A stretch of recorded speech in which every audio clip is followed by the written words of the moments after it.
أعوذ بالله من الشيطان الرجيم بسم الله الرحمن الرحيم وأوحى ربك إلى النحل أن اتخذي من الجبال بيوتا ومن الشجر ومما يعرشون ثم كلي من كل الثمرات فاسلكي سبل ربك ذللا يخرج من بطونها شراب مختلف ألوانه فيه شفاء للناس إن في ذلك لآية لقوم يتفكرون. قال المؤلف والمفسر رحمه الله تعالى أدام النفع بعلومه وعلومكم في الدارين آمين إلى أن قال. وقال ابن ماجة أيضا حدثنا محمد بن محمود بن خداش قال حدثنا سعيد بن زكريا القرشي حدثنا الزبير بن سعيد الحاشمي عن عبد الحميد بن سالم عن أبي هريرة رضي الله تعالى عنه قال قال رسول الله صلى الله عليه وسلم من لعق العصر 3 غدوات في كل شهر لم يصبه عظيم من البلاء. الزبير بن سعید متروک. اب مفسر رحمۃ اللہ علیہ اللہ تبارک و تعالیٰ کے کلام مقدس کی ان آیات مبارکہ جو سورۃ النحل کی آیات ہیں، تفسیر میں دلائل کا ذکر فرما رہے ہیں. اللہ نے فرمایا کہ ہم نے اپنے بندوں کے لیے عظیم نعمتوں میں سے ایک نعمت جو ہے وہ شہد ہے، اصل ہے، جس میں ہم نے لوگوں کے لیے شفا رکھی.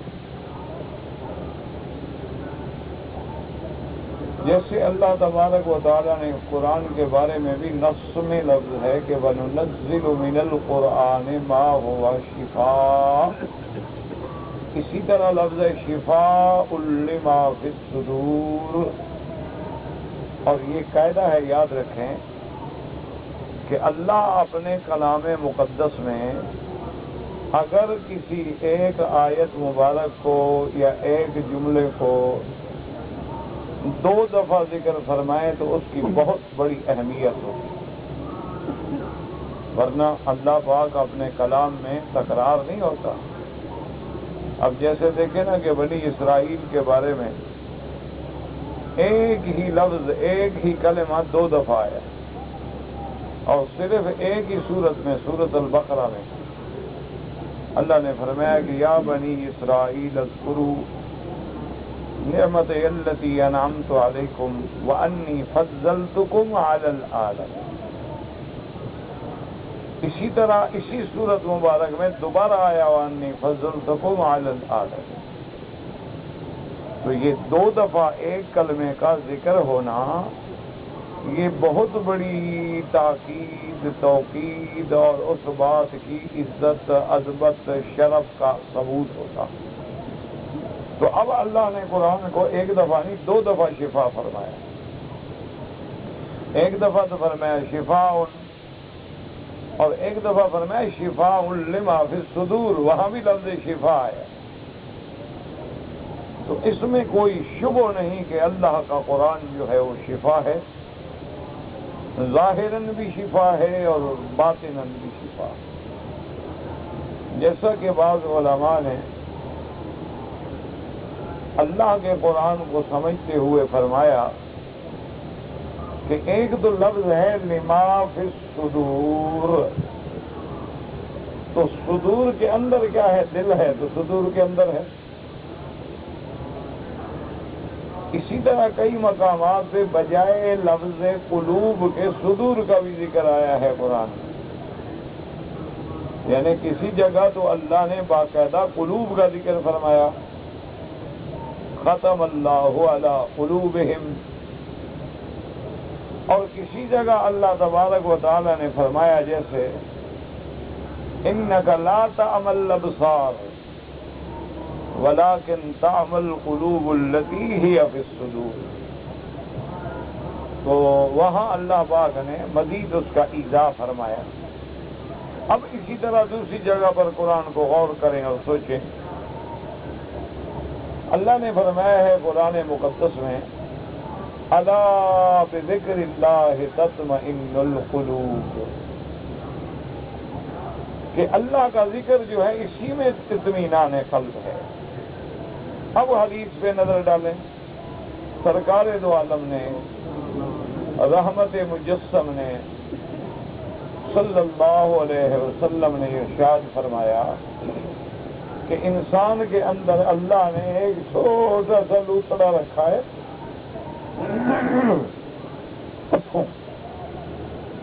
اذا صلحت صلح الجسد کلہ، اگر وہ ٹھیک ہو تو سارا بدن ٹھیک، وَإِذَا فَسَدَتْ فَسَدَ الْجَسَدُ، اور اگر وہ خراب ہو تو پھر پورا نظام خراب۔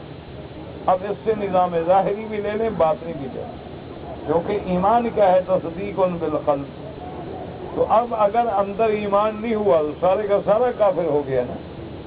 یعنی مقام ایمان جو تھا وہ تصدیق بالقلب تھا، اقرار باللسان تھا، لیکن جب دل میں تصدیق نہ رہی تو ایمان نہ رہا، ایمان نہ رہا تو پورے کا پورا کافر ہو گیا نا۔ صرف وہ دل تو جہنم میں نہیں جائے گا، سارے کا سارے کو جہنم میں ڈالا جائے گا۔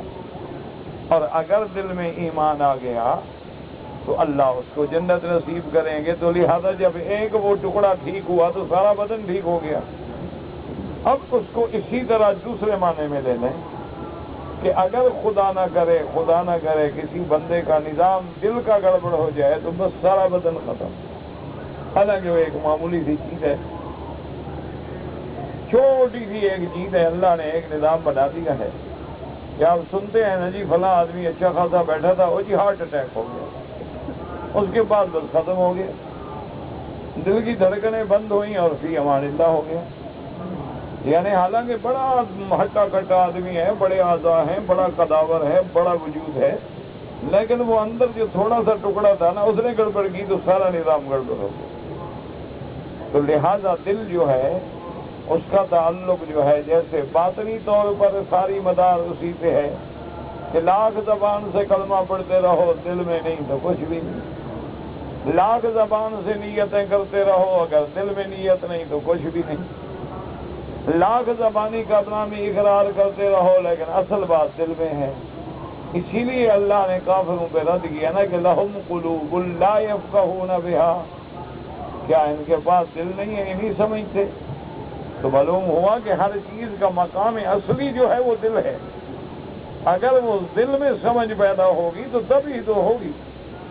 جیسے اللہ نے فرمایا ان کی آنکھیں اندھی نہیں، وہ دل کی آنکھیں اندھی ہیں۔ یہ اندھا ہونا تو کوئی بات نہیں، دنیا میں اندھے بھی ہوتے ہیں، آنکھوں والے بھی ہوتے ہیں، لیکن جب دل اندھے ہو جائیں تو پھر ہدایت ملتی ہی نہیں۔ تو اب ان سارے قرآن کی احادیث کو، قرآن کی آیات کو اور احادیث رسول اللہ کو صلی اللہ علیہ وآلہ وسلم کو سامنے رکھیں تو اب سمجھو کہ قرآن شفا ہے کہ نہیں، کیوں قرآن اللہ کا ذکر ہے۔ تو جب اللہ کے ذکر میں مشغول ہو جاؤ گے تو دل کو طمانینت نصیب ہوگی، اور جب دل کو طمانینت نصیب ہوگی تو سب کو ٹھیک ہو گیا، باطنی طور پر بھی ٹھیک ہو گیا اور ظاہری طور پر بھی ٹھیک ہو گیا۔ تو لہذا اب قرآن کے شفا ہونے کو سمجھو کہ قرآن کیسے شفا ہے۔ قرآن اس لیے شفا ہے کہ اللہ کا ذکر ہے، اور جب آدمی اللہ کے کلام میں مشغول ہوگا، اللہ کے قرآن کی تلاوت میں مشغول ہوگا، اللہ تبارک و تعالیٰ کے ذکر میں مشغول ہوگا تو دنیا سے کٹ جائے گا، دنیا کو بھول جائے گا، دل اللہ کی طرف متوجہ ہوگا، اور جب بندے کی تار مالک سے جڑ جائے تو اس سے بڑا اطمینان پھر کیا ہوگا۔ اسی لیے ہے نا وَمَن يُؤْمِن بِاللَّهِ يَهْدِ قَلْبَهُ، جو شخص اللہ پر ایمان لے آتا ہے تو پھر اس کا دل سیدھا ہو جائے۔ تو جب دل سیدھا ہو گیا تو اعضاء تو خود بخود سیدھے ہو گئے، جب دل ٹھیک ہو گیا تو سارا بدن جو ہے وہ خود بخود ٹھیک ہو گیا۔ جب دل میں ایمان آ گیا تو اعضاء میں خود بخود ایمان آ گیا، جب دل میں خشیت آ گئی تو اعضاء میں تو خود بخود خشیت آ گئی۔ اسی لیے دیکھیں نا کہ اللہ کے اولیاء عباد اللہ الصالحین جب اللہ کی نماز پڑھتے تھے تو انہیں دنیا و ما فیہا کا کوئی پتہ ہی نہیں ہوتا، کہ وہ ایسے اپنے اللہ کے ذکر میں کھو جاتے ہیں، وہ ایسے اس مقام معراج کو پا لیتے ہیں کہ پھر ساری دنیا کے دھماکے ہم کچھ ہو جائے ان کی نظر بھی نہیں ہٹتی، وہ اپنے اللہ کے ذکر میں مشغول رہتے، اللہ تبارک و تعالیٰ کی یاد میں مشغول رہتے۔ اسی لیے آپ دیکھ لیں کہ صحابہ پہ کوہ غم ٹوٹا، سرکار دو عالم پہ اذیتوں کے پہاڑ ٹوٹے، لیکن چونکہ دل اللہ سے جڑا ہوا ہے ہر چیز برداشت ہو گئی۔ اور جب آدمی کا اللہ سے دل کٹ جاتا ہے تو کبھی دولت میں اٹک جاتا ہے، کبھی عورت میں اٹک جاتا ہے، کبھی مال میں اٹک جاتا ہے، کبھی کاروبار میں اٹک جاتا ہے، پھر ہر وقت پریشان۔ آپ نے دیکھا نہیں ہے کہ بڑے بڑے کروڑ پتی ملٹی ملینئر لوگ جو ہے نیند نہیں آتی، رات کو گولیاں کھاتے ہیں، بدبخت نیند سے محروم ہے۔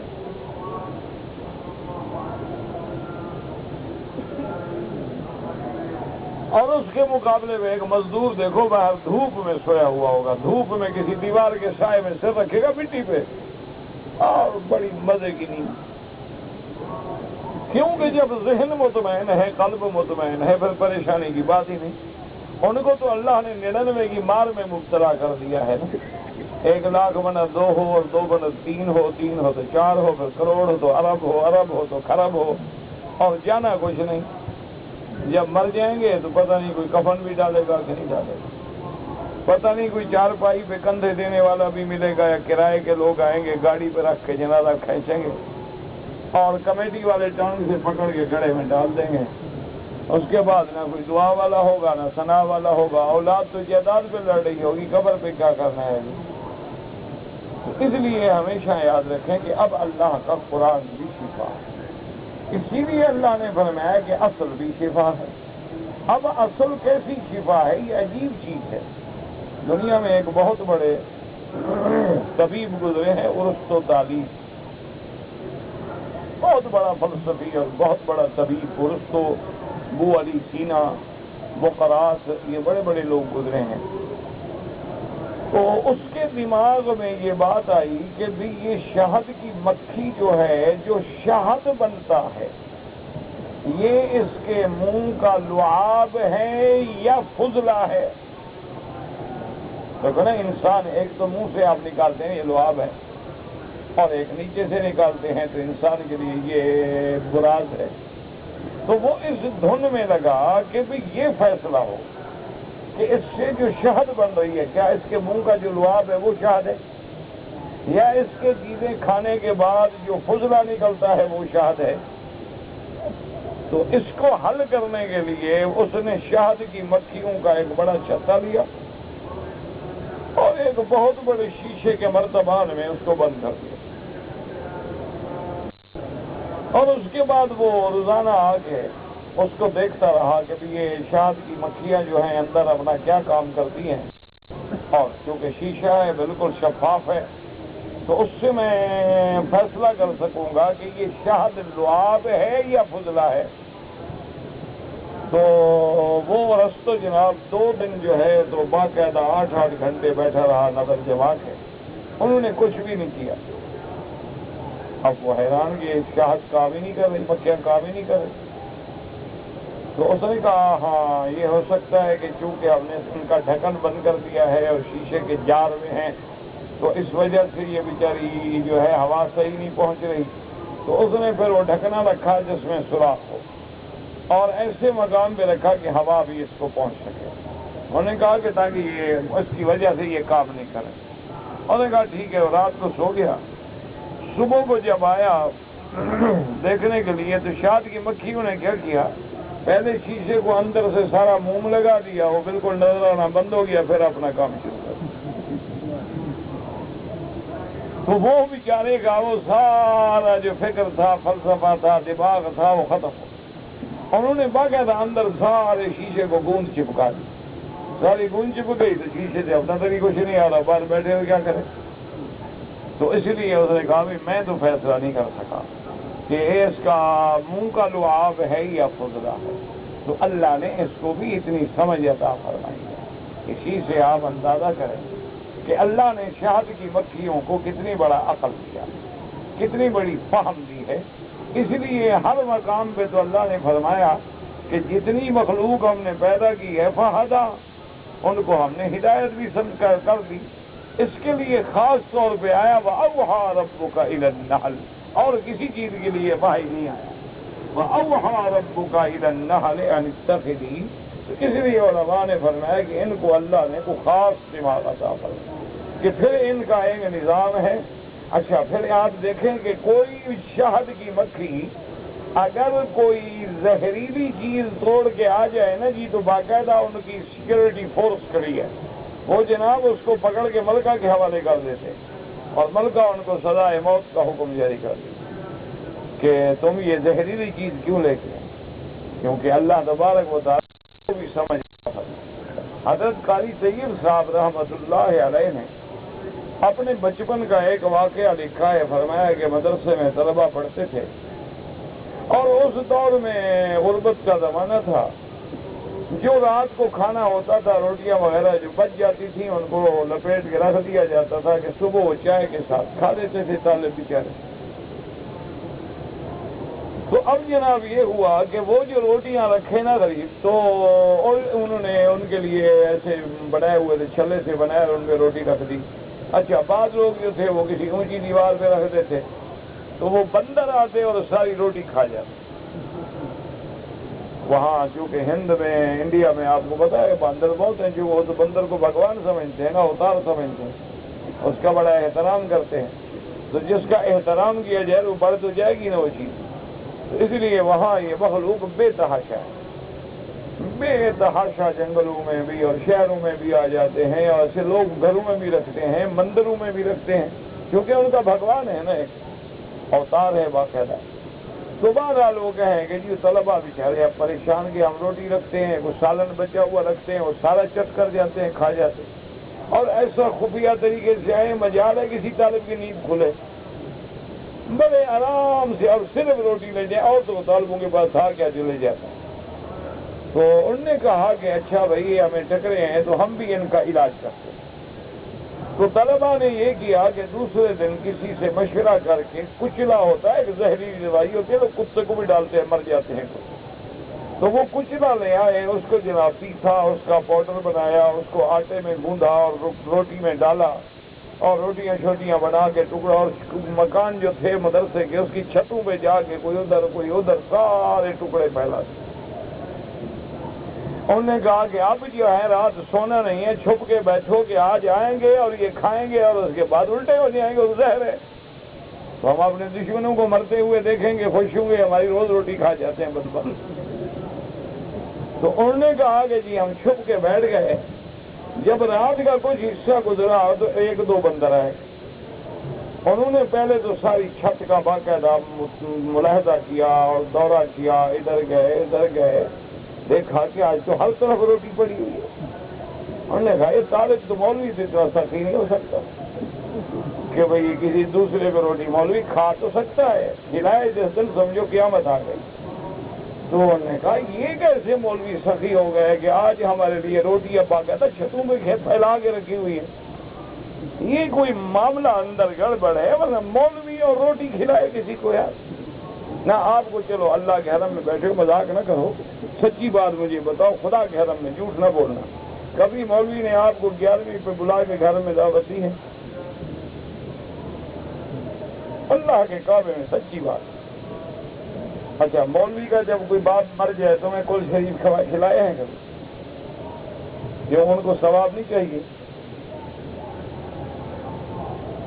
کسی مولوی کے گھر میں تم نے باقاعدہ 7 جمعراتیں کھائی ہیں؟ یہ سارے حکم ہمارے لیے ہیں، مولوی صاحب کے باپ دادے کو ثواب کی ضرورت نہیں ہے. تو بہرحال وہ کہتے ہیں جی کہ پھر وہ دونوں بندر جو تھے وہ غائب ہو گئے. کہتے ہیں ہم چپ کر کے پھر بیٹھ گئے کہ دیکھیں بھئی اب یہ تو بچ گئے، انہوں نے تو کھایا ہی نہیں. اب دیکھتے ہیں کیا کرتے ہیں. تو دیکھا تھوڑی دیر کے بعد دیکھا کہ ایک بڑے بندر کو لے آئے, بوڑھا ان کا جو بڑا وہ تھا, اور اس کے ساتھ پوری فوج آئی ہوئی, 8-10 بندر اکٹھے ہو کے آ گئے. اس نے بھی آگے سارے ٹکڑوں کو سونگا, اور اس کے بعد وہ اپنی اس پوری پلٹن کو لے کے پھر گئے تھے. ہم نے کہا بھی دیکھو کچھ کرتے. آدھا پونا گھنٹہ گزرا تو سارے کے سارے بندر آ گئے, اور ان کے ہاتھ میں کسی بوٹی کی ٹہنیاں تھیں. وہ اب روٹی بھی کھا رہے ہیں اور ساتھ ٹہنی بھی کھا رہے ہیں. وہ جنگل سے جا کے علاج لے آئے زہر کا. ہم نے کہا جناب روٹی ہم ساری کھا گئے, ڈکار بھی نہیں دیا, کچھ بھی نہیں ہوا, ہمارے سامنے نخرے سے چلتے ہوئے چلے بھی گئے. ہم نے کہا بھی یہ بڑے ٹھیک ٹکرے ہیں. تو بہرحال میرے کہنے کا مقصد یہ ہے کہ اللہ جانوروں کو بھی عقل دے. اللہ تبارک و تعالیٰ نے پرندوں کو بھی عقل دیا ہے. آپ دیکھتے ہیں نا کہ باز ہے, شاہین ہے, کیسے خطرناک پرندے ہیں. مالک اشارہ کرے آگے ہاتھ پہ بیٹھ جائے, مالک شکار میں ڈالے پکڑ کے بیٹھا رہے گا, خود نہیں کھائے گا. کہ یہ شکار ہے اور میرے مالک کے لیے. کتے کو بھی اللہ نے عقل دیا ہے, ہرن کے پیچھے ڈالو پکڑ کے بیٹھ جائے گا, کھائے گا. اسی لیے تو ہے نا, اسی کو کہتے ہیں نا خلاف معلمہ. سیکھے ہوئے اور نہ سیکھے ہوئے کا فرق یہ ہے کہ اگر شکار مار کے خود کھانا شروع کر دے تو مانا سیکھا ہوا نہیں. اگر شکار کو پکڑ کے بیٹھ جائے تو مانا ہے کہ سیکھا ہوا. تو اتنا عقل تو اللہ نے جانوروں کو بھی دیا. اللہ تبارک و تعالیٰ نے ایک بستی میں لوگ ریچھ اور کتوں کو لڑاتے تھے, یہ عام رواج, اللہ معاف کرے. تو ایک دفعہ ایک ریچھ آیا تو اس پہ انہوں نے ایسے ظالم کتے چھوڑے کہ اس کو جناب انہوں نے بھمبھوڑ کے رکھ دیا. تو وہ ریچھ بھاگا اور ساتھ ایک مسجد تھی, قرآن لے کے کھڑا ہو گیا. اس کے باوجود بھی ان کو رحم نہیں آیا. اللہ نے پوری بستی کو برباد کر دیا, پوری بستی برباد. اللہ کا عذاب. تو اللہ نے اتنا عقل تو جانور کو بھی دیا. ایک جانور کو بھی پتا ہے, آپ بلی کو ڈبے میں بند کر کے 4 محلے دور چھوڑائیں پھر مالک کے گھر آ گئے. اتنا عقل تو اللہ نے بلیوں میں بھی رکھا ہے. ایک بندہ ہے جو مالک خالق کو پہچاننے کے بعد قبروں پہ سجدے کرتا ہے, کبھی غیروں سے مانگتا ہے, کبھی غیروں کی منت مانتا ہے, کبھی نظر نیاز چڑھاتا ہے, کبھی اللہ کے گھر کے طواف کرتا ہے, کبھی قبروں کے طواف کرتا ہے, کبھی اللہ کو پکارتا ہے یا اللہ, کبھی یا علی, کبھی یا دستگیر, کبھی یا غوث, کبھی یا پیر. اللہ کے ساتھ شریک بنا رکھے ہیں. یہ ایسا کو خطرناک جانور ہے کہ یہ ساری نعمتیں دیکھنے کے باوجود بھی سمجھ نہیں آتی. تو اس لیے علماء نے فرمایا کہ یاد رکھو کہ شہد میں شفا ہے, لیکن اس کا معنی یہ نہیں کہ ہر بیماری کے لیے شفا ہے. اللہ نے بہت بیماریوں کے لیے اس کو بھی شفا بنایا ہے, اور ایسا بھی ممکن ہے کہ کسی کو شفا نہ ہو. تو اس لیے ابو مفسر رحمۃ اللہ علیہ اس پر ایک حدیث نقل کرتے ہیں. اس حدیث میں ایک راوی جو ہیں زبیر بن سعید, وہ متروک ہیں, لیکن بہرحال اگر روایت کمزور بھی ہو تو ایسی چیزوں کے اندر تو کمزور روایات بھی لی جاتی ہیں. وہ فرماتی ہیں کہ حضرت ابی ہریرہ رضی اللہ تعالی عنہ سے روایت ہے کہ حضور صلی اللہ علیہ وسلم نے فرمایا کہ جو آدمی 3 دن ہر مہینے میں غدوات یعنی صبح, غدا, مسا, ضحیٰ, رواح, یہ سارے الفاظ ہیں جو عربی میں استعمال ہوتے ہیں. تو اس لیے غدوتن تو غدوات جمع ہو گئی. تو 3 دن اگر صبح کو شہد چاٹ لیا کرے تو اللہ تبارک و تعالیٰ کی رحمت سے اس سے کوئی بیماری نہیں ہوگی. یعنی اگر ہر مہینے میں 3 دن صبح چاٹ لیا کرے, ایک ہے چاٹنا, ایک ہے کھا جانا, 2-2 کلو نہ کھا جانا, اس لیے چاٹنے کا لفظ ہے لعقا. لعقا لعوق سے ہوتا ہے کسی چیز کو انگلی سے چاٹ لینا. تو اب تم شام کو 2 کلو کھا جاؤ اور ایک پڑے ہو رات کو بے ہوش ہو کے ہسپتال میں, کہو جی میں نے تو سبق میں سنا تھا. تو معنی یہ ہے کہ اس کو سمجھا کریں. اسی لیے لفظ ہے لعوق, لعق یا لعقو, تو معنی ہوتا ہے کسی چیز کو انگلی سے چاٹنا. جیسے آپ نے دیکھا ہے نا, عورتیں بیچاری کھانے کو چاٹ لیتی ہیں تھوڑا سا, کبھی نمک زیادہ ہے, مرچ زیادہ ہے, کیا زیادہ ہے. تو اس لیے فرمایا ہر مہینے میں 3 دن. تو اللہ تبارک و تعالی اچھی سچی بات یہ ہے کہ دعا کرو، میں تمہارے لیے تم میرے لیے، کہ اللہ ہمیں حضور کے حکم پہ چلنے کی توفیق دے۔ اگر ہم حضور پاک کے حکم پہ چلے نہ تو کوئی ظاہری بیماریاں ہوں نہ باطنی میں، باقی ہوتا ہے کسی کا تکلیف ہو جائے، یہ تو پھر تقدیر ہے نا۔ حضرت ابن عباس سے کسی نے پوچھا کہ حضرت آپ فرماتے ہیں کہ اگر آدمی سواری پر پڑھتے ہوئے یہ دعا پڑھ لے اور یہ دعا پڑھ لے اور رات کو یہ دعا پڑھ لے، اور حدیث میں آیا ہے کہ یہ دعا پڑھ لے تو اللہ اس کے گھر کو ہر بلا سے بچا لیتے ہیں۔ انہوں نے کہا حضرت پھر بھی تو بلائیں آتی رہتی ہیں، پھر بھی تو حادثے ہوتے رہتے ہیں۔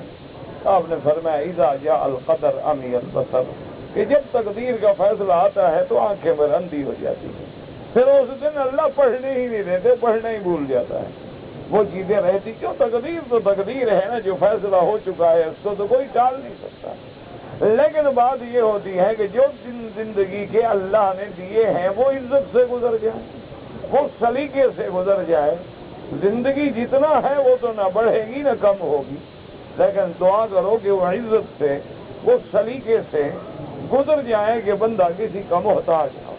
اب دیکھیں نا، جو بندہ ریڑھی پہ ہے، اگر وہ ریڑھی کھینچنے والا دور چلا جائے بیٹھا کیا کر؟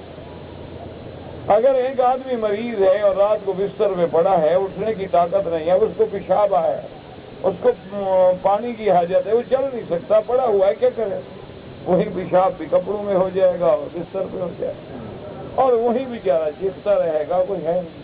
میں نے آپ کو پہلے بھی بتایا تھا کہ میرے دوست ہیں جنہوں نے اپنی اولاد کے لیے کروڑوں نہیں اربوں میں جائیداد چھوڑی، خود فالج کا مریض ہے تو ساری رات بستر پہ پڑے ہوتے ہیں، کبھی وہیں پیشاب کرتے ہیں اور کبھی وہیں پخانا کرتے ہیں، اولاد قریب ہی نہیں ہے۔ انا للہ و انا الیہ راجعون۔ تو یہ بہت بڑا امتحان ہے، اس لیے دعا کریں اللہ کسی کا محتاج نہ کرے، اللہ تبارک و تعالیٰ تعدم حیات اپنا محتاج کرے، اللہ تبارک و تعالیٰ عوارض جسمانی سے بھی بچائے اور روحانی سے بھی بچائے۔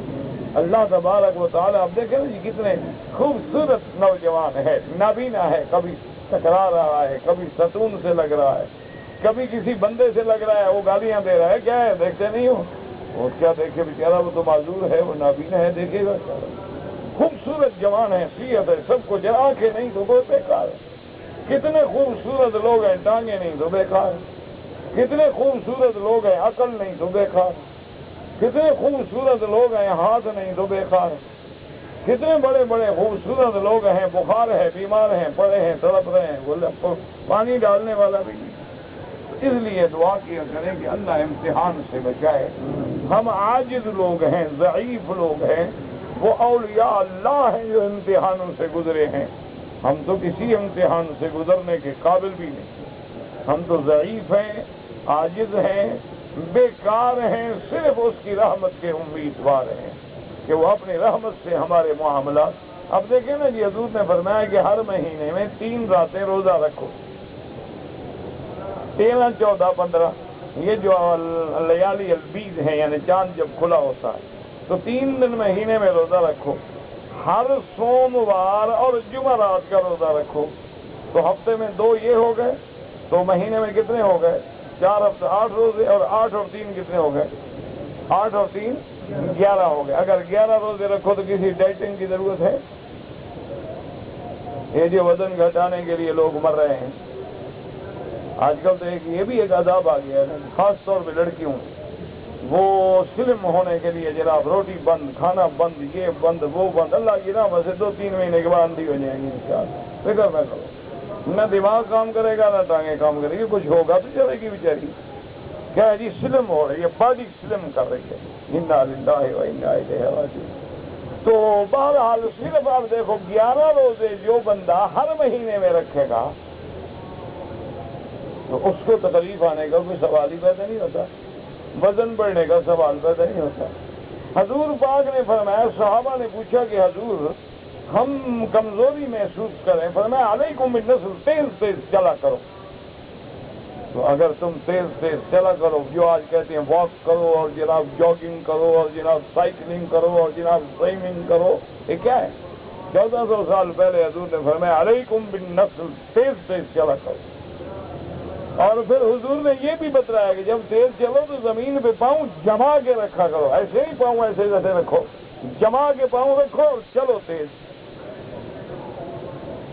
تو 1400 سال پہلے جو حضور پاک نے فرما دیا صلی اللہ علیہ وآلہ آلہ واصحابہ وسلم تسلیما کثیرا کثیرا، اور 11 روزے رکھیں، تیز تیز چلا کریں۔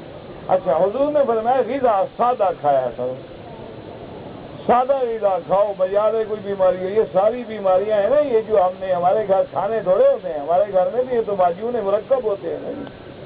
یہ کھانا تھوڑا ہے کہ گوشت میں جناب گھی ڈالا جا رہا ہے، ٹماٹر ڈالے جا رہے ہیں، بصل ڈالے جا رہے ہیں، ہلدی ڈالی جا رہی ہے، نمک ڈالا جا رہا ہے، مرچ ڈالی جا رہی ہے، انار دانہ ڈالا جا رہا ہے، مولی ڈالی جا رہا ہے۔ کیا کہا خدا بدنی، ایک عذاب بن جاتا ہے۔ اور جب کھائیں گے تو انشاءاللہ جلدی فوت ہوں گے۔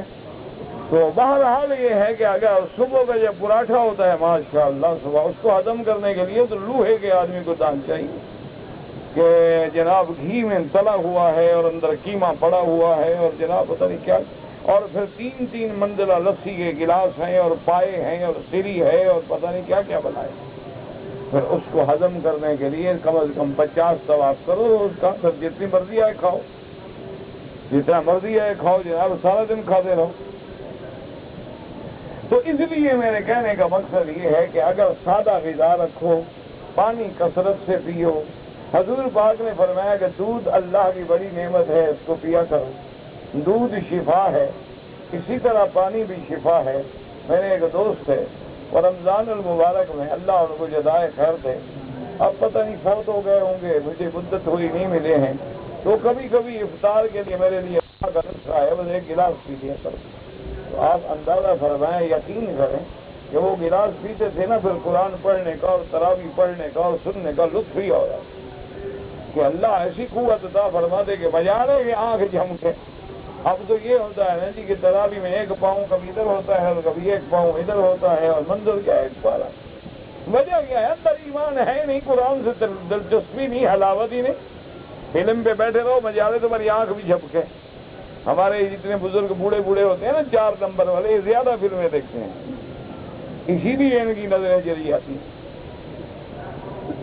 بالکل ایسے جناب بیٹھے ہوں گے، ان کو فلم ایکٹریسوں کی نانی دادی باپ کے نام بھی یاد ہیں، یہ نہ سمجھا کرو یہ مولوی بڑی بلا چیز ہے، یہ ہمارا داڑیاں واڑیاں نہ دیکھا کرو، یہ اللہ کا شکر کرو کہ چیونٹیوں کو اللہ نے پر نہیں دیا، ورنہ ایک کسی چڑیا کا بچہ نہ چھوڑتے۔ ان مولویوں کو بھی اللہ نے قابو میں رکھا ہے نا، ورنہ اللہ تبارک و تعالیٰ بس ہدایت عطا فرمائے۔ یہ تو ہم مولویوں کے لباس میں بڑے بڑے بھیڑیے دیکھے، یہ بس دعا کرو کہ اللہ پاک رحمت فرما دے۔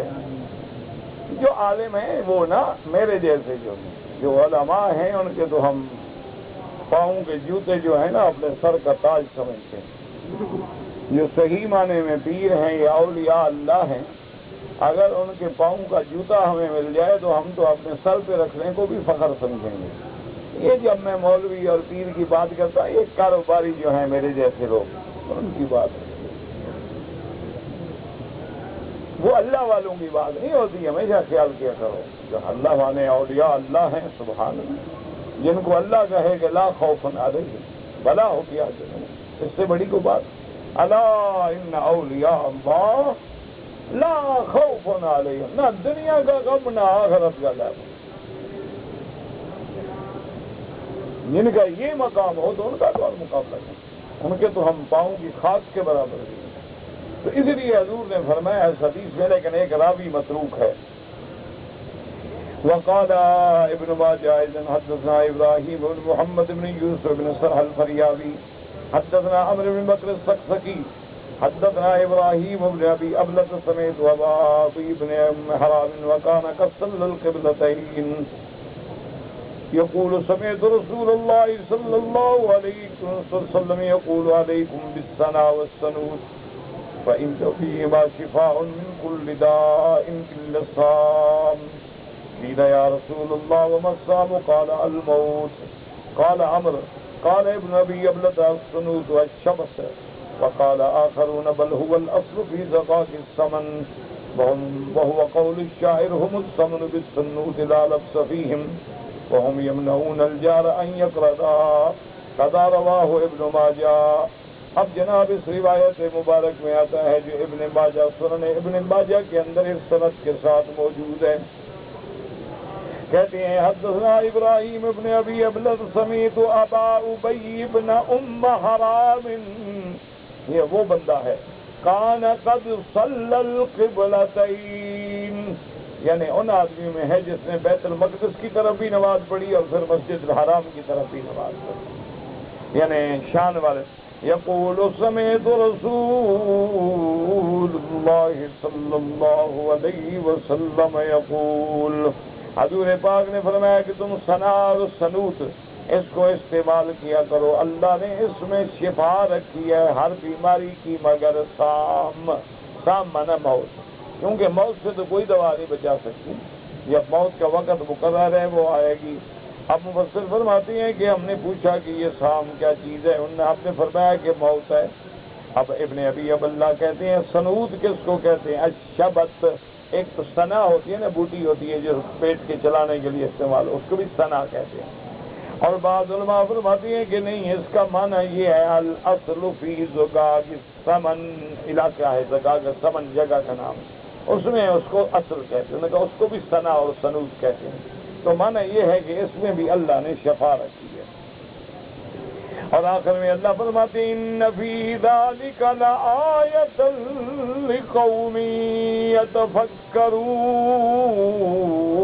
یتفکرون ان فی رحم اللہ لهذه الدواب الضعیفة خلقت للسلوک فی هذه المحامة والاجتناب من سائر الثمار ثم جمع للشمع والعسل ونطيب الاشیاء لآیۃ لقوم یتفکرون فی عظمت خالقها ومقدرها ومسخرها ومیسرها.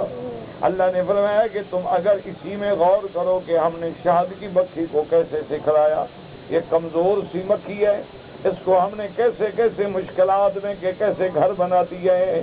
والاجتناء من سائر الثمار، اور پھل سے جا کے ثم کلی من کل الثمرات فاسلکی سبل ربک ذللا. ہم نے فرمایا کہ وہ پھر ہر پھل سے چوستی ہے، اس کو پھر کچھا کرتی ہے، پھر اس سے گوند بناتی ہے، پھر اس سے اصل بناتی ہے. صرف اس کو غور کرو کہ اس کو سکھانے والا کون ہے، پڑھانے والا کون ہے، سمجھانے والا کون ہے. اس عمل کا پھر مکان دیکھو، چھتا دیکھو، گھر دیکھو کہ ہر کمرہ مسدس ہے، ہر کمرے کی سائز برابر ہے، باقاعدہ پہرے کا انتظام ہے، باقاعدہ نظام چلانے کا انتظام ہے. تو غور کرو کیا ہے، لآیۃ لقوم یتفکرون، اس میں نشانیاں ہیں لیکن اس قوم کے لیے جو اللہ کی نعمتوں میں غور کرتے ہیں، فکر کرتے ہیں، سوچتے ہیں. فی عظمت خالقہا، کہ اس خالق کی کیا عظمت ہے کہ جس نے اس کو پیدا کیا، جس نے اس کو پڑھایا اور سکھایا، کیسے اللہ نے اس کی تقدیر بنائی، کیسے اس کو مخفر کیا، اور کیسے پھر اس کے لیے سارے رستے آسان کیے. فَيَسْتَدِلُّونَ بِذَلِكَ، پھر ان چیزوں کو دیکھ کے وہ استدلال کرتے ہیں انہ الفاعل القادر الحکیم العلیم الکریم الرحیم.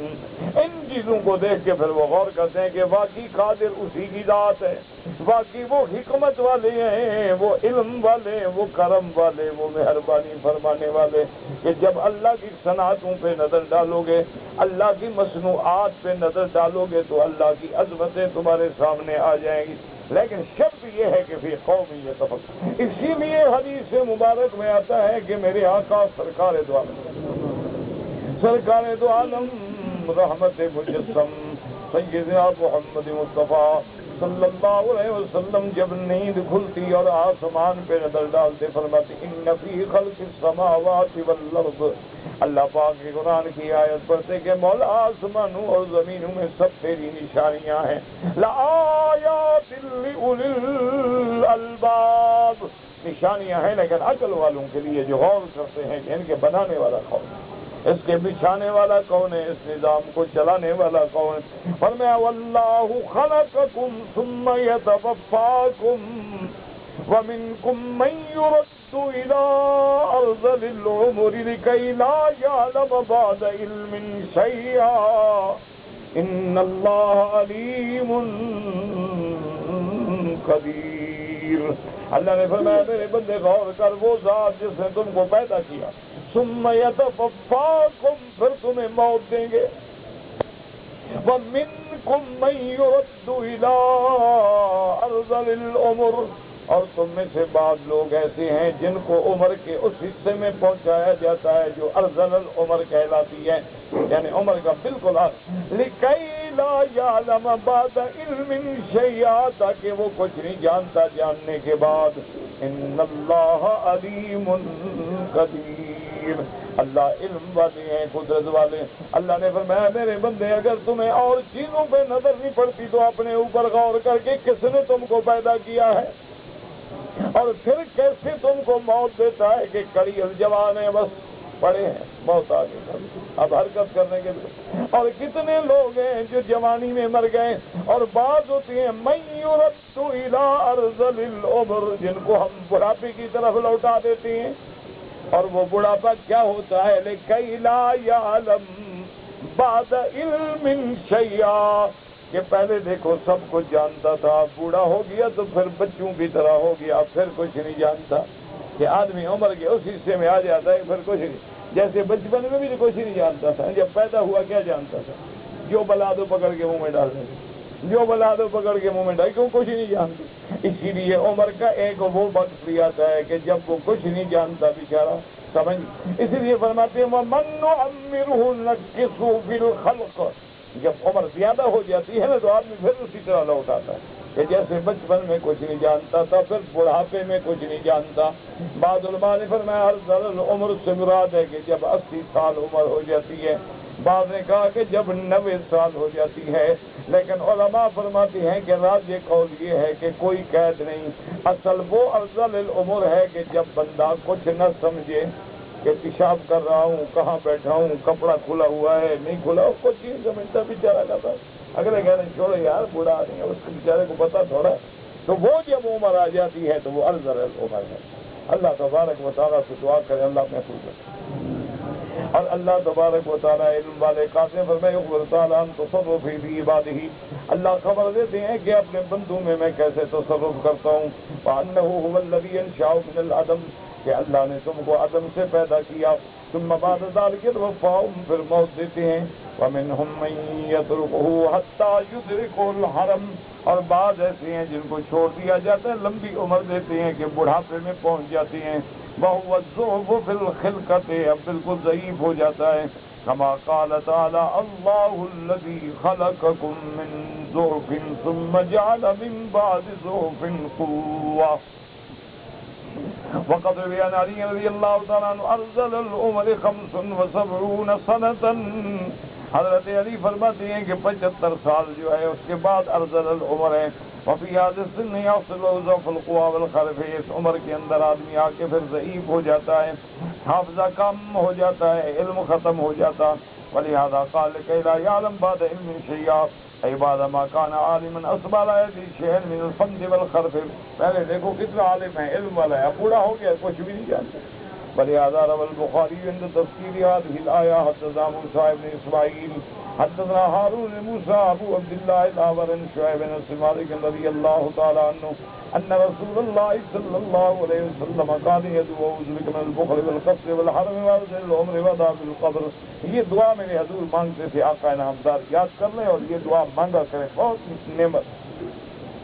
اعوذ بک من البخل والکسل، کہ یا اللہ مجھے بخل سے اور مجھے کسل سے بھی نجات عطا فرما، اور حرم بڑھاپا، وارذل العمر اس سے بھی نجات عطا فرما، وعذاب القبر عذاب قبر سے بھی نجات عطا فرما، وفتنة الدجال وفتنة المحیا والممات، اللہ دجال کے فتنے سے بھی نجات عطا فرما، اللہ زندگی کے فتنے، موت کے ہر قسم کی آزمائشیں اور فتنوں سے بچا۔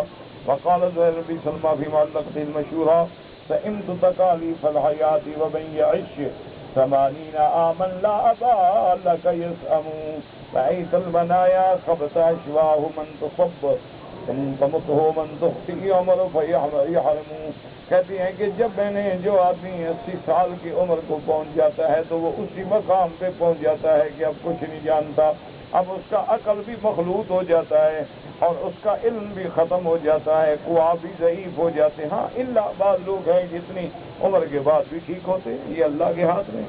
بہت سارے لوگ ایسے ہیں ماشاء اللہ 80 سال 90 سال کی عمر میں بھی جوانوں سے بھی بہتر ہے، یہ بعض ہوتے ہیں۔ یہ مونچھیں جو ہیں وہ کس طرح رکھنی چاہیے؟ حکم ہے کہ مونچھیں کٹاؤ اور داڑھی بڑھاؤ، بس مونچھوں کو بالکل اس طرح نہ پھروائیں، لیکن کٹائیں، بڑی بڑی مونچھیں رکھنا جو ہے یہ منع ہے، حضور صلی اللہ علیہ وسلم نے منع فرمایا۔ یا غوث اعظم، یا غوث کہنا شرک ہے، جائز نہیں، شرک ہے، آدمی کافر ہو جاتا ہے۔ دونوں ہاتھوں سے مصافحہ کریں یا ایک سے، بالکل جائز ہے، سب جائز ہے۔ پورے مکہ شہر کے اندر جتنی مسجدیں ہیں سارا مکہ جو ہے وہ مسجد الحرام ہے، یاد ہے، کیونکہ اللہ تبارک و تعالیٰ نے حکم فرمایا کہ حدیم بالغ الکعبہ، کہ تم نے حج کی بکری کعبے میں ذبح کرو۔ اب کہاں ذبح کرتے ہیں؟ مینا میں، ہم کعبے میں تھوڑی کرتے ہیں، تو سارا حرم جو ہے وہ کعبہ بھی ہے۔ اسی طرح اللہ نے فرمایا ذالک لمن لم یکن اہلہ حاضر المسجد الحرام، کہ حج تمتع اور قران وہ لوگ کر سکتے ہیں جن کے بال بچے مسجد الحرام میں نہ رہتے ہوں۔ تو اب بال بچے کسی کے مسجد میں تھوڑے رہتے ہیں، مکے میں رہتے ہیں، تو ساری مکے پر لفظ مسجد الحرام کا اطلاق موجود ہے۔ جیسے فرمایا انما المشرکون نجس فلا يقربوا المسجد الحرام بعد عامهم هذا، تو اللہ نے فرمایا کہ مشرک جو ہے پلیت ہے، وہ مسجد الحرام میں نہ آئے، تو معنی یہ ہے کہ پورے حد حرم میں نہ آئے۔ تو پورا مکہ جیسے ہے تو انشاءاللہ ہر جگہ ایک کا لاکھ ملے گا، بلکہ اللہ چاہے تو محلے کی مسجد میں نماز پڑھو گے تو 25 لاکھ ملے گا، اور اللہ کی مسجد جامع میں پڑھو گے تو 27 لاکھ ملے گا۔ پھر جتنی کعبے کے قریب ہوں گے اور جماعت جتنی بڑی ہوگی تو اور درجات بڑھ جائیں، لیکن دعا کرو کہ نماز ہو، ہماری نمازیں اللہ صحیح نمازیں بنا دے۔ اس لیے میری گزارش ہے کہ تم 10 رکعت پڑھنے کے بجائے 4 رکعت پڑھو، لیکن ادب سے پڑھو، سکون سے پڑھو، آرام سے رکوع کرو، آرام سے پھر سیدھے کھڑے ہوں، آرام سے سجدہ کرو، پھر سجدے سے اٹھ کے آرام سے بیٹھو، آرام کے سنوار کے بنا کے، اور جب قرآن پڑھو تو ایک ایک لفظ تمہیں معلوم ہو کہ الحمدللہ رب العالمین الرحمن الرحیم، ایک ایک لفظ پتہ لگے۔ جب رکوع میں جاؤ تو سبحان ربی العظیم، اب یہ گالیاں دے رہے ہو، تسبیح پڑھ رہے ہو، یہ کون سی تسبیحات ہیں؟ اللہ اکبر اللہ اکبر معلوم ہوتا ہے کوئی کانٹے رکھے ہوئے نیچے تمہارے، کوئی کیل لگا ہے تیرے ماتھے میں لگ جاتا ہے تم فوراً اٹھتے ہو، رکوع میں سیدھا نہیں کر، ٹک ہو جائے گا نیچے، بالکل نماز نہیں ہوتی، چاہے 1000 دفعہ بھی پڑھو۔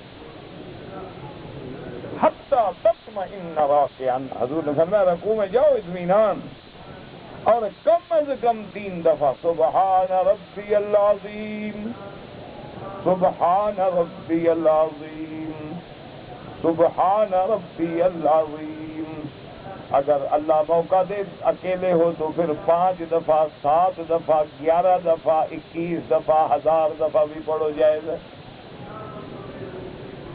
نماز پڑھو 2 رکعت پڑھو، انسانوں کی طرح پڑھو، ایک طواف کرو ادب سے کرو، یعنی اس کو مار رہے ہو، اس کو مار رہے ہو، نیچے سے نکل رہے ہو، یوں وہی تیر رہے ہو، طواف کر رہے ہو،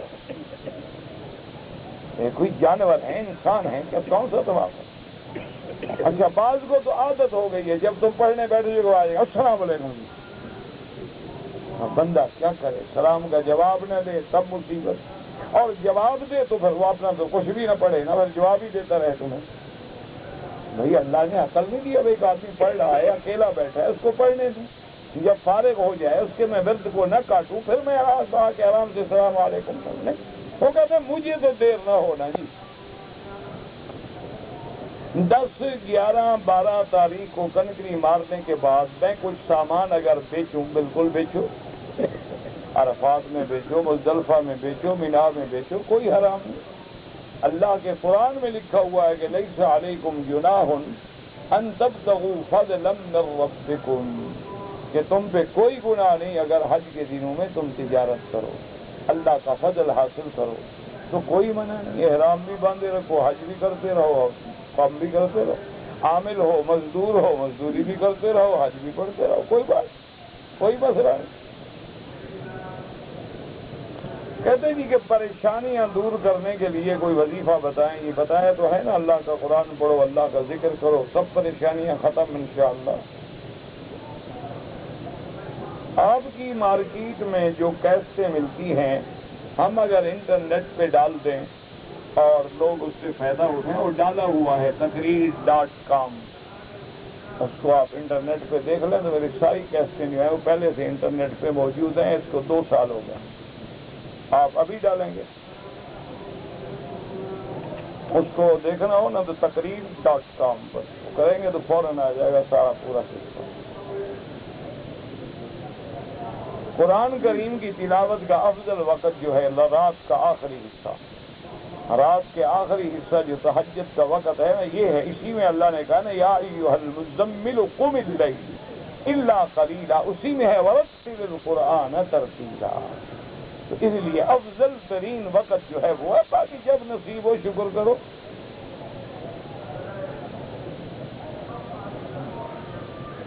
کہتے کہ جی جب ہم نماز جنازہ پڑھتے ہیں تو جب پہلے کہیں گے تو صاف بات ہے کانوں تک ہاتھ اٹھائیں گے، دوبارہ ہر اللہ اکبر کے ساتھ تکبیر کے ساتھ ہاتھ نہیں اٹھائیں گے۔ یہ امام ابو حنیفہ رحمۃ اللہ علیہ کے نزدیک، امام احمد بن حنبل رحمۃ اللہ علیہ فرماتے ہیں کہ ہر تکبیر کے ساتھ بھی ہاتھ اٹھائیں، یہ کوئی مسئلہ نہیں، جو اٹھاتا ہے جو نہیں اٹھاتا کوئی لڑائی کا مسئلہ ہی نہیں، کوئی جھگڑے کا مسئلہ ہی نہیں۔ لفظ معافی مانگنے کو عربی میں کیا کہتے ہیں، مسئلہ ہے کوئی؟ کسی عربی والے سے پوچھ لو، وہ ضروری کا میں نے بتانا ہے۔ میں نے عرض کیا ہے نا کہ سورۃ الکہف جمعہ کے دن پڑھو، 100 دفعہ تو بتایا، تم پھر وہی چٹ لکھنے والا لکھ دیتے ہو، میں کیا کروں؟ ایک ہی آدمی ہے وہ لکھتا رہتا ہے خام خواہ، وہ فارغ ہے میرے خیال میں گھر سے کہہ رہا ہے۔ کہتے جی کہ انسان پر جو اثر محبت سے ہوتا ہے وہ غصے سے نہیں ہوتا، تو آپ غصہ نہ کریں۔ موسیٰ علیہ السلام نے کیوں غصہ کیا؟ بھائی کی داڑھی پکڑ لی، ہاں جی، نہیں، موسیٰ علیہ السلام نے اپنے بھائی پر اتنا بڑا غصہ کہ داڑھی پکڑ لی، اور بھائی رو رہا ہے کہ لا تأخذ بلحیتی ولا براسی، اب بھائی جان مہربانی کرو میرے بال تو چھوڑو، بات تو سنو میری۔ تو ہر وقت جو محبت ہے وہ بھی کام نہیں آتی، اور ہر وقت جو غصہ ہے وہ بھی کام نہیں آتا۔ بعض بھوت جو ہیں وہ باتوں سے نہیں لاتوں سے سمجھتے، تو ان کے لیے مجبوراً وہی زبان استعمال کرنی پڑتی۔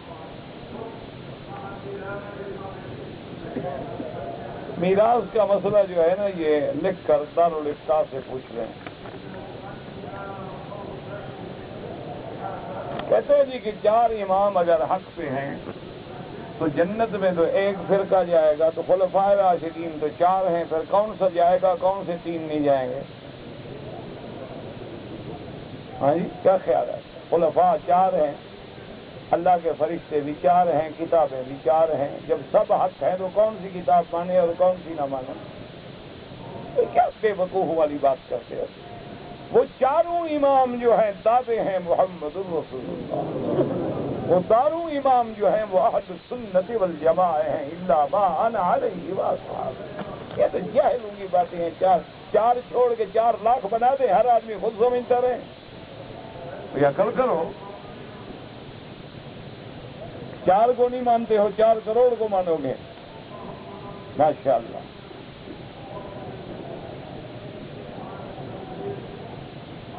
کچھ لوگ جو ہے حضرت تھانوی کے بارے میں بری باتیں کرتے ہیں، اللہ ہدایت دے، وہ فوت ہو گئے، جو فوت ہو گئے، حضور کی حدیث ہے کہ لا تذکروا موتاکم الا بخیر، کہ مرنے والوں کو بھلائی سے یاد کرو، تو وہ خود حدیث کا انکار کرتے ہیں برائی کر کے، ہم کیا کریں؟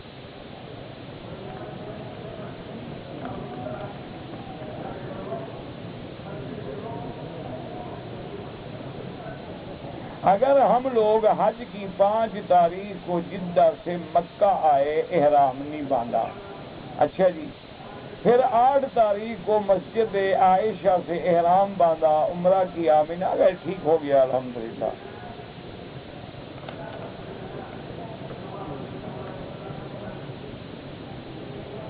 حضرت الشیخ عبدالعزیز ابن باز رحمۃ اللہ علیہ کا میں نے کوئی ایسا فتویٰ نہیں دیکھا کہ انہوں نے فتویٰ دیا ہو کہ تبلیغی جماعت گمراہ ہے، میں نے نہیں دیکھا۔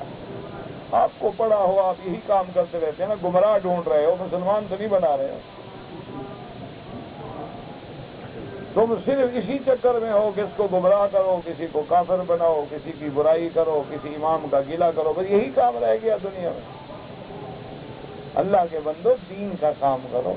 ایک دفعہ کا واقعہ ہے کہ بی بی رابعہ بصریہ رحمت اللہ علیہ اللہ کے اولیاء میں سے گزری ہیں، تو وہ اپنے جو ان کی جماعت کی کچھ عورتیں تھیں ان سے گزری، تو وہ ایک بحث کر رہی، تو آپ نے ان سے پوچھا کہ بیٹی کیا بحث کر رہی تھی؟ انہوں نے کہا کہ شیطان کے بارے میں ہم بحث کر رہے تھے کہ ابلیس ملعون جو ہے وہ کیسے کیسے وساوس ڈالتا ہے۔ تو آپ نے فرمایا کہ جتنی دیر دشمن کو یاد کیا اتنی دیر اللہ کو یاد کر لے۔ کوئی ضروری ہے کہ ہم ابلیس کی بحث میں پڑے رہیں؟ اتنی دیر اللہ کو کیوں نہ یاد کرو؟ دشمن کے ذکر کے بجائے دوست کا ذکر کرو۔ والذین آمنوا اشد حبا للہ، تو ان جھگڑوں میں نہ پڑو، یہ علماء کے کام۔ آپ کا درس سننے کے لیے اگلی سب کو چھوڑ کے پچھلی سب میں کھڑے ہو جاتے، مجھے نہیں پتا کون سی اگلی کون سی پچھلی، یعنی نماز کی۔ اگر علم سیکھنے کے لیے صف اول چلی جائے کوئی بات نہیں، علم سیکھنا فرض ہے، وہ تو صرف اولا و افضل ہے۔ علم سیکھنا، دین سیکھنا تو ہر چیز سے زیادہ اہم ہے۔ حجر اسود پر بوسہ دیں، رکن یمانی پہ ہاتھ لگائیں، دونوں جنت کے پتھر ہیں اور اللہ پاک رحمت فرماتے ہیں، دعائیں قبول ہوتی ہیں۔ نماز پڑھنے کے بعد آیت الکرسی پڑھیں۔ بتایا تو تھا کہ حسن حسین کتاب میں دیکھ لو، روایت موجود ہے۔ ایک بات تم 100 دفعہ پوچھو تو میں کیا کروں؟ یا تو تم آگے سمجھتے نہیں ہو تو میں کیا کروں؟ کتاب کا نام بھی بتا دیا پھر بھی نہیں سمجھے تو کیا کروں؟ کسی کافر کو زمزم پلانا جائز ہے؟ بالکل جائز ہے۔ ابو جہل کیا پیتا تھا؟ نہیں، جب مکے میں ابو جہل تھا، ابی لہب تھا، کافر تھے، اور کٹے کافر، چھوٹے موٹے بھی نہیں، وہ کیا پیتے تھے؟ زمزم ہی تو پیتے تھے، اور کیا پیتے تھے؟